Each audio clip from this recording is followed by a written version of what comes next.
Welcome to my first Wasteland 3 video, and indeed my first video on YouTube. My aim with these videos is to give you a preview of the game mechanics, so that you can decide if this is a game for you or not. This first video, we will look at the game setup, so let's get into it.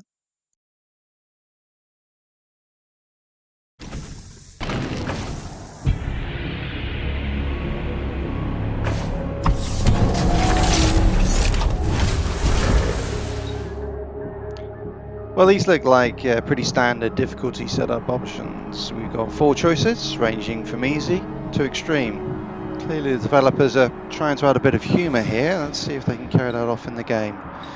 Okay, on to the opening cutscene.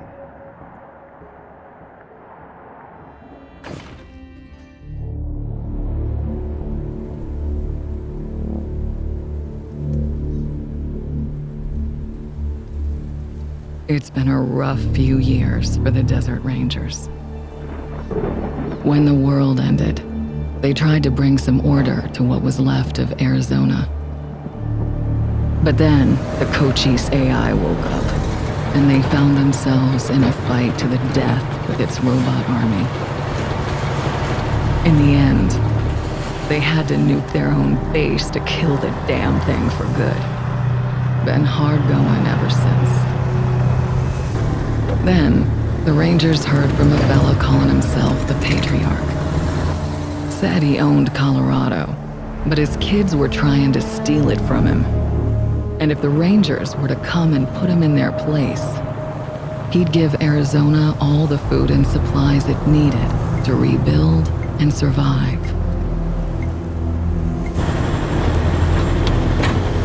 Whoa! Sorry, Major. No way we're getting through that. 10-4, Cody. Advance team reported an alternate route across a frozen lake. Find it. Copy that.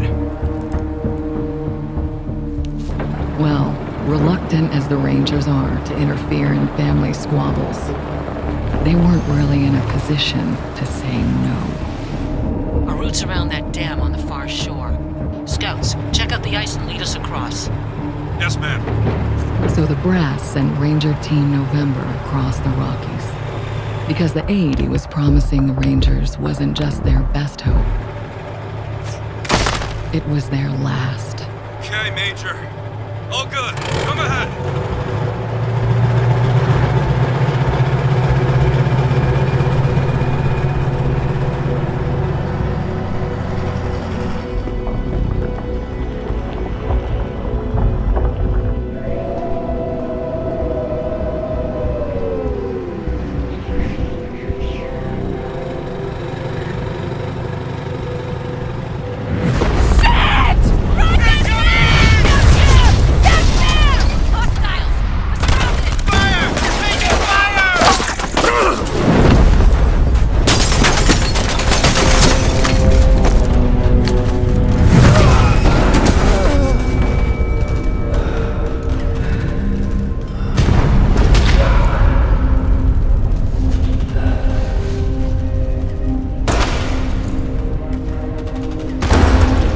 Yeah, it's been a rough road lately.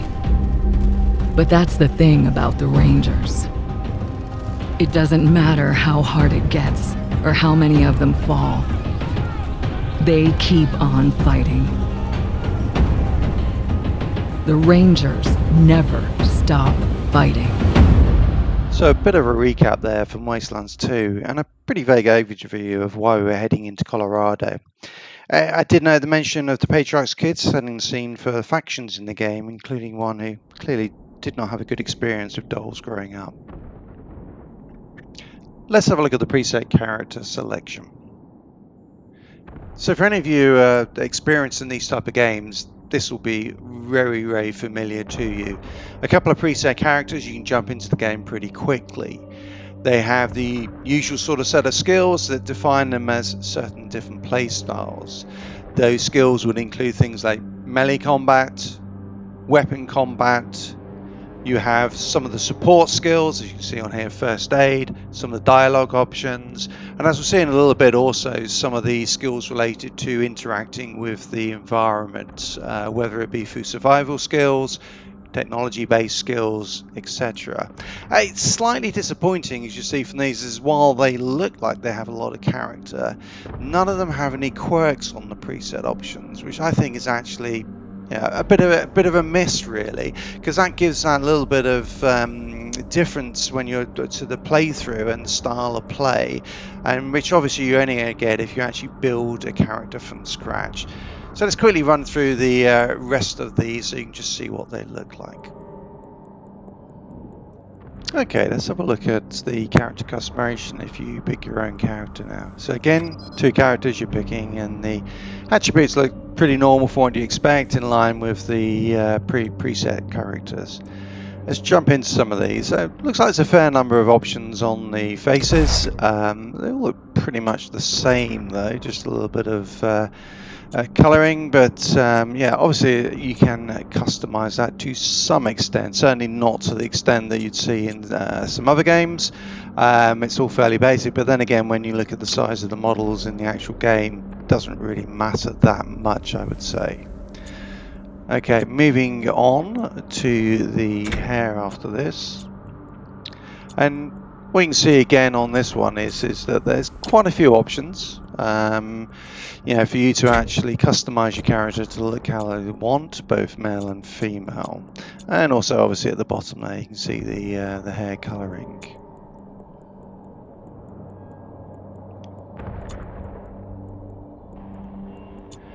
Yep, again on the beards, all you could do make a bit of a Santa Claus look at the bottom there. Now the helmets look pretty cool, so I think some really good options there, and certainly some I will try out when I actually create my characters. Yeah, no, that one looks pretty sick, really.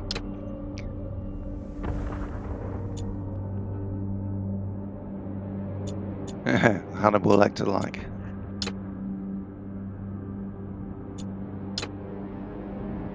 Jackets, I mean, yeah, they're there.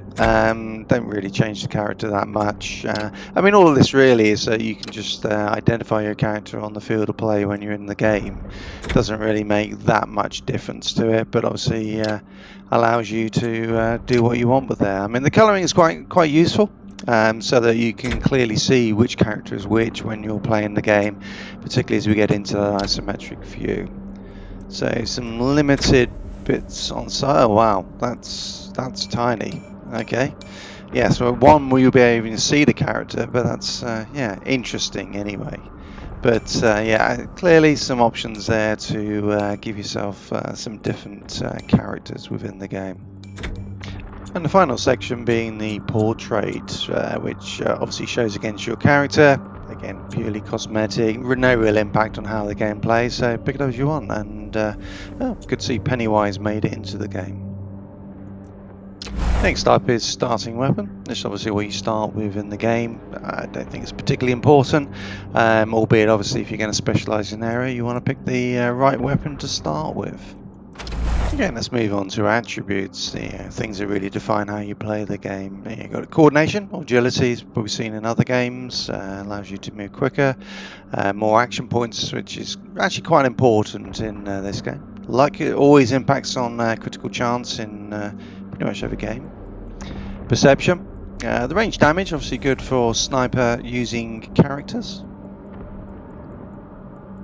Strength very much for the melee damage, as you can see there. Interesting, it's got the extra attributes on the bottom there, that could be quite interesting how that actually impacts on the playing. Speed, pretty much said, allows better evasion, intelligence, obviously interesting, also critical chance but also critical healing, but again you got the extra attribute there, the gain +1 skill point. And finally, charisma. Interesting impacts on experience bonus and also mission reward bonus, so quite useful there. Within the skills, we have the usual weapon skills that we'd expect, along with some of the other general skills, as they call them in here. Obviously, again, a little bit of humour there with the sneaky shit and weird science, which they're also trying to bring into the game. Nothing particularly unusual about any of these skills. Yeah, the exploration skills just allow you to interact with the environment in a different way, particularly repairing vehicles, robots and the likes, and being able to use those and have an alternative route through the map. Toaster repair I've never been quite certain about, to be honest. Allows you to repair toasters in the world which normally have some sort of item within them. Somewhat useful, but not something I generally go for. And then of course social skills as normal. Let's go on to the area now that I particularly like, which is the quirks. I think these are, add a lot of character to your characters and allow you to very different play style. So we'll go for these pretty quickly, but as you can see, typically they all come with a bonus and then also a penalty. I mean, some of these obviously aimed at the melee, the slow, hard-hitting characters. But some of these can add some really quite unusual effects to the game.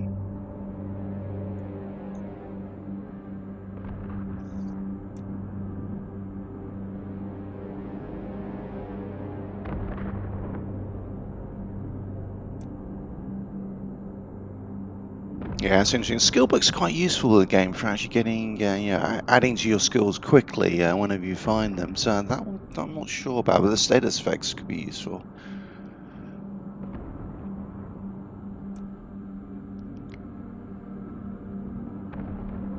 Constitution, so again around a melee, I mean there's certainly a few options here to build up a really big tank who leads from the front there, gets in close and absorbs a lot of the fire.